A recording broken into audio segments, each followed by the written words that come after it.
Bonjour à tout le monde. Aujourd'hui, c'est le 9 août 2022. C'est une première en quelque sorte de faire ce genre de programme qu'on a baptisé des Langford Times. C'est ambitieux de dire ça, mais c'est pour dire que périodiquement, on aimerait vous montrer des particularités dans le monde de la finance qui peuvent vous être utiles à suivre et surtout qui représentent des choses essentielles à regarder. Parce que dans la réalité, si on se suit, par exemple, si on suit à travers, je sais pas, les nouvelles, enfin, les journaux, à travers la télévision, etc., on est bombardé de nouvelles. Il y a vraiment un grand dérangement d'informations, mais on dirait qu'on ne prend pas vraiment le clou, là, finalement, la chose qui est la plus importante dans tout ça. Donc, c'est beaucoup de commentaires, mais peu de substance, très souvent. Et cette substance, souvent, ne correspond pas à une vraie substance en réalité, c'est-à-dire ça paraît de la substance, mais il n'y en a pas. Donc, nous, on voudrait, avec ce genre de programme qu'on a baptisé The Langford Times, de vous donner donc des informations qui peuvent être, à notre avis, précieuses et utiles. Désolé si vous ne les trouvez pas bonnes, mais quand même, nous, on croit, avec toute l'expérience qu'on a dans le monde de la finance, on pense que ça peut être utile. Cette fois, on va parler du M2. Donc, M pour monnaie, l'argent, money. Et puis, M2, c'est comment dire, quand les États impriment de l'argent ou mettent de l'argent à disposition pour faire marcher l'économie, cette quantité d'argent porte des noms. Et donc, c'est, mettons, M1, M2, M3. Mais c'est un peu, ça peut créer de la confusion pour le public à savoir qu'est-ce que ça veut dire la différence entre M1 et M3 ou M2. L'important, c'est pas vraiment de savoir quelles sont les différences, mais savoir c'est quoi des trois que je vous nomme la plus importante. La plus importante s'appelle M2. M2, essentiellement, c'est la quantité d'argent que finalement la Réserve fédérale américaine, parce que ici on parle surtout des États-Unis, qui nous influence, nous, au Canada, pratiquement d'une façon à 90%. Donc, c'est le M2. Ce M2 représente toute la masse d'argent que finalement la Réserve fédérale met à la disposition pour faire fonctionner l'économie. À présent, cette masse d'argent M2 représente plusieurs aspects. Mettons, ça représente les dépôts à la banque, la création de crédit, enfin, sans rentrer dans les détails de tout ça, ça s'appelle M2. Est-ce que ça existe, ça s'est publié? Oui, oui, c'est très facile à voir. Si vous allez dans le site de la Réserve fédérale, on vous montre, par exemple, la M2 mois après mois. Donc, l'idée est la suivante, c'est que quand M. Powell, l'actuel patron de la Réserve fédérale, dit qu'il augmente les taux d'intérêt, ça veut dire en substance qu'il y a moins d'argent à disposition pour monsieur, madame, tout le monde. Autrement, on ne pourrait pas avoir des taux d'intérêt qui montent. On ne peut pas avoir des taux d'intérêt qui montent avec M. Powell qui pompe de l'argent comme il faisait avant avec le quantitative easing. Donc, finalement, si on regarde le M2, on a un peu l'impression d'où ça s'en va la politique de la Réserve fédérale, en augmentant les taux d'intérêt ou en les diminuant. Et ça nous donne un peu une sorte d'avant-goût ou d'avant-première, finalement, de qu'est-ce que ça sera l'affirmation de M. Powell concernant les augmentations des taux d'intérêt à venir, dans notre cas, dans cette période ici, ou éventuellement quand l'inflation va diminuer, et quand ça va vers la diminution. Finalement, la diminution, je veux dire, des taux d'intérêt. Donc, ce M2, si la masse d'argent augmente, ça veut dire que les taux d'intérêt baissent. Si M2 diminue comme masse d'argent, ben, ça veut dire qu'on s'en va vers une hausse des taux d'intérêt.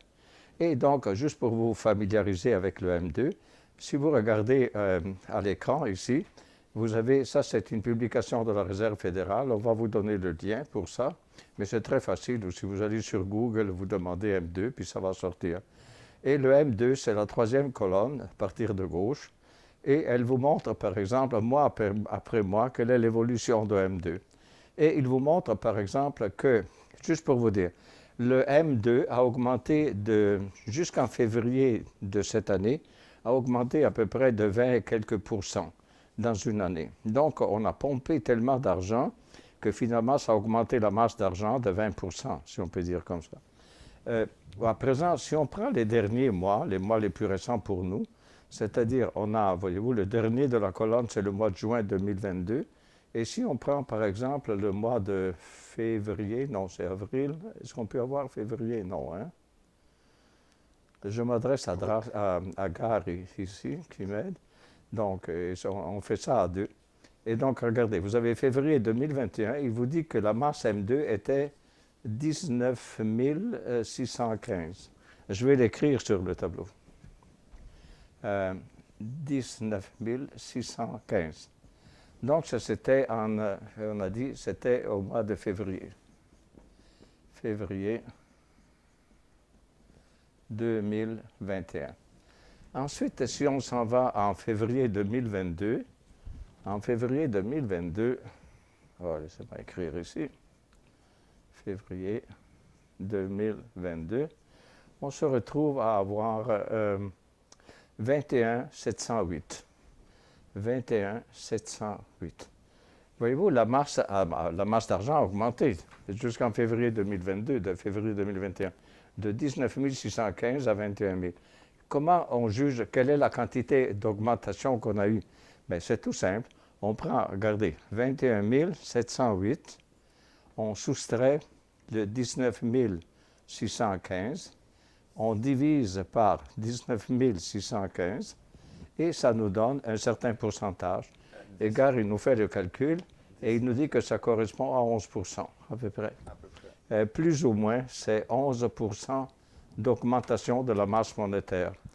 À présent, regardez, prenez février 2022, ça on l'a dit, et prenez à présent le mois de juin 2022. Donc, si je prends le mois de juin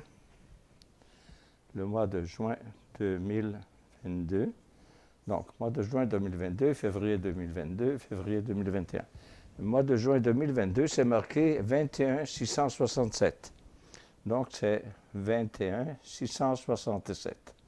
À présent, si on veut faire le calcul, à partir de février, on dira 21 667 moins celui de février de cette année, 21 708, divisé par 21 708, et ça nous donne une diminution, un négatif de 18 Non, 0,2. De 0,2, OK. 0,2. 0,2, merci. Moins, excusez,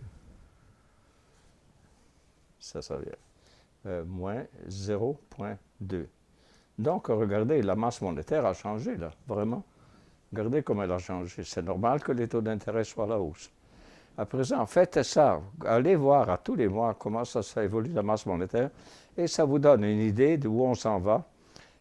Quand est-ce que ça pourrait reprendre à être, pas dans le style de plus 11. Plus 11, c'est l'inflation. Parce que l'inflation qu'on a, ça vient de ça. Ils ont pompé trop d'argent. Mais s'ils auraient pompé, combien d'argent il faudrait pomper?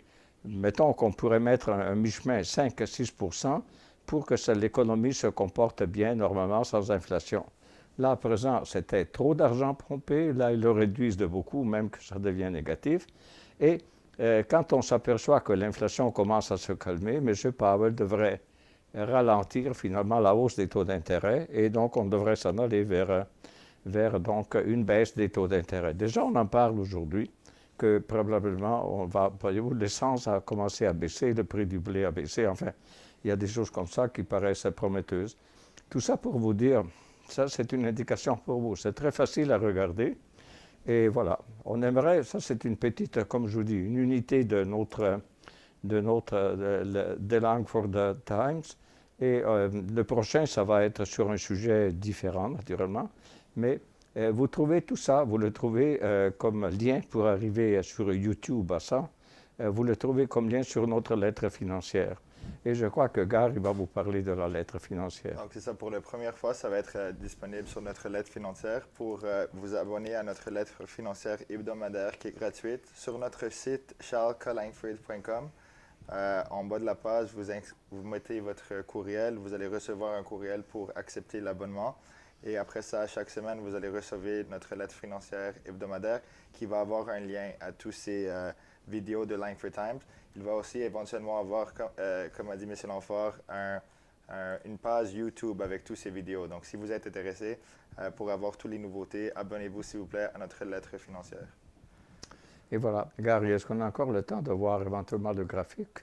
Je crois que oui. Oui, c'est ça. Donc, bon, on a fait la pause. Juste une petite chose. Oui. Je peux pas partager, juste pour aviser je peux pas partager l'écran pour ces vidéos, mais qu'est-ce qu'on va faire, c'est on va ajouter tous les liens, comme ça vous allez voir qu'est-ce qu'on vous parle vraiment Ouais, sur votre pour que vous ordinateur. puissiez accéder vous-même. Ça, c'est l'augmentation de la masse monétaire du M2. Hein, c'est marqué en haut à gauche, M2. Fred, c'est un service de statistique de la Réserve fédérale américaine de Saint-Louis, la filiale, la branche de Saint-Louis. Et il vous montre l'augmentation de la masse monétaire à partir de 1960 jusqu'à, si vous regardez,